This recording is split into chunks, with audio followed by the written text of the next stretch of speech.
We had literally no idea कि हमारे साथ ये सब कुछ हो जाएगा।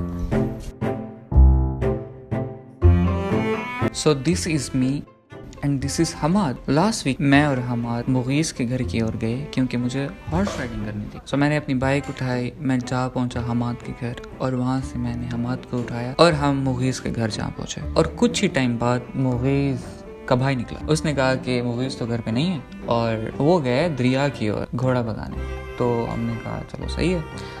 अच्छा, अब मसला ये था कि उसके पास सेल फोन है जिसमें सिम नहीं डलती, इट्स नॉन पीटीए, तो अब उससे रब्ता भी नहीं हो सकता और उससे एग्जैक्ट लोकेशन का भी पता नहीं चल सकता कि वो है कहाँ पे। सो वी डिसाइडेड कि हम मुगीस के पास जाते हैं दरिया के साथ, जो कि 2 किलोमीटर यहाँ से दूर है, तकरीबन 2 किलोमीटर दूर है और रास्ता भी खराब है। जैसे ही हम उस रास्ते पे गए, मैंने उस रास्ते की कोई फुटेज नहीं बनाई, लेकिन बहुत ही कच्चा रोड था, बहुत ही ज्यादा मड थी और बाइक हमसे संभाला नहीं जा रहा था पहले।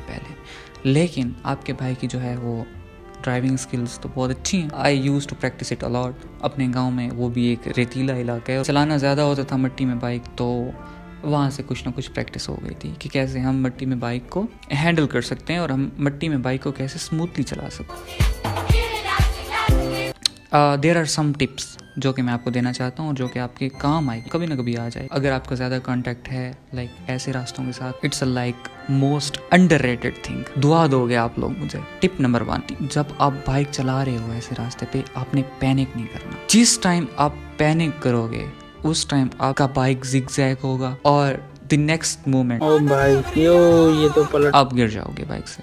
और मिट्टी में गिरना लाइक बहुत ही बुरा होता है यार, मतलब हर जगह मिट्टी घुस जाती है। टिप नंबर 2, आपने जो है ना हैंडल, उसको इतना कस के नहीं पकड़ना कि यार इसको मैं कस के पकड़ूंगा और फिर मेरा बाइक स्मूथली चलेगा। जितना आप उसको कस के पकड़ोगे ना उतना वो ज़्यादा जिगजैग होगा। बहुत ही आराम से पकड़ना है, ठीक है, बहुत ही टेक्निक के साथ आपने उसको हैंडल करना है। जैसे ही आप उसको लाइक कस के पकड़ोगे जिगजैग होगा, गिर जाओगे।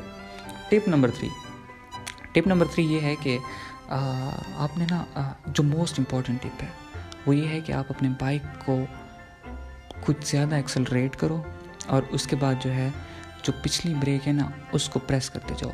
इससे ये होगा कि जो पिछला व्हील है ना वो मिट्टी की सरफेस में जाके ना एक्सेलरेट होगा और इससे आपका बाइक तेज़ और स्मूथ जाएगा। फिर उसके बाद आपने अपने हैंडल से उसको संभालना है और आप नहीं गिरोगे। Thanks me later. यही टेक्निक मैंने अपनाई और हमने बड़ी मुश्किल से वो रास्ता तय किया क्योंकि उस रास्ते में एक तो मिट्टी थी, ठीक है, उससे तो हमने ओवरकम कर लिया। दूसरी ये बात थी कि वो लाइक थोड़ा जंपी रास्ता था, मतलब ऐसे हम जा रहे थे। इससे ये होता था कि जब बाइक एक्सेलरेट कर रहा होता है ना तब एक जंपी रास्ता हो तो वो बाइक थोड़ा सरफेस से ऊपर उसका टायर जाता है और उससे थोड़ा अनबैलेंस होता है। उससे हम हो भी रहे थे अनबैलेंस और हम ऑलमोस्ट गिर भी रहे थे, लेकिन फिर मैंने संभाल लिया। प्रैक्टिस करते कराते हम पहुंच गए। उस जगह का नाम है हिम्मट्टी।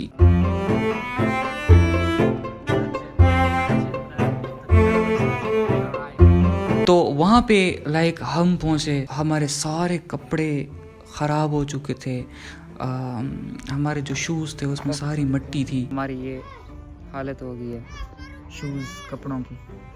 हमारे मुंह पे भी मिट्टी थी। तो देखा कि मुगीस है या नहीं है, तो मुगीस नहीं था। डैम, गर्मी बहुत है और ऊपर से जिस दोस्त से मिलने आए थे वो भी नहीं है। ये क्या हमने चवल मारी है। दरिया के अराउंड जो एरियाज होते हैं ना उनमें सबसे ज़्यादा फैसिनेटिंग बात ये होती है कि they are constantly changing its shape with the changing of seasons. यहाँ पे जहाँ पे दरिया है यहाँ पे सर्दियों में ज़मीन होती है सही प्रॉपर, यहाँ पे हम घोड़े भगाते हैं और अभी यहाँ पे दरिया आया हुआ है। सर्दियों में वहाँ पे मैदान होते हैं, वहाँ पे फसल होती है और it's looks like farming area, कोई आप कच्चे के इलाके में आ गए। जैसे गर्मी आती है तो वो जगह होती नहीं है, वहाँ पे दरिया होता है और बहुत क्रेजी किस्म का दरिया होता है। I have seen literally with my eyes कि वहाँ पे डॉल्फिन भी जंप करती है तो दिख जाती है। तो मैंने I have witnessed 1 to 2 times। तो हम जैसे ही वहाँ पे पहुँचे, वहाँ पे कोई मैदान ही नहीं था, कोई फसलें ही नहीं थी, सिर्फ दरिया था। तो the beautiful things we have witnessed at that particular time, at that particular area, कि वहाँ पे डिफरेंट चीज़ें हो रही थी एट द सेम टाइम। कुछ लोग घोड़ों की राइडिंग कर रहे थे, कुछ लोग डीए खान से, डीए खान जहाँ पे एंड होता है वहाँ पे दरिया है और उसके साथ एक कच्चे का इलाका स्टार्ट होता है, वहाँ पे शाम के वक्त अपने घरों को जा रहे थे।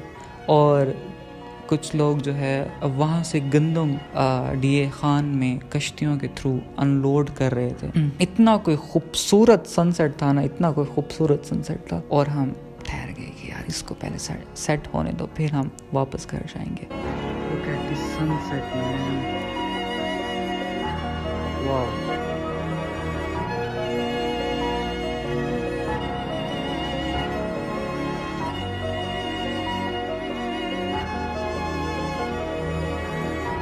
लेकिन बात का ये मकसद है कि कभी कभी हम जो चीज़ सोचते हैं वैसी चीज़ नहीं होती, लेकिन उससे खूबसूरत चीज़ें हो जाती हैं। तो this was the whole story. I hope you would enjoy. और अगर आपको ऐसे स्टोरी सुननी हो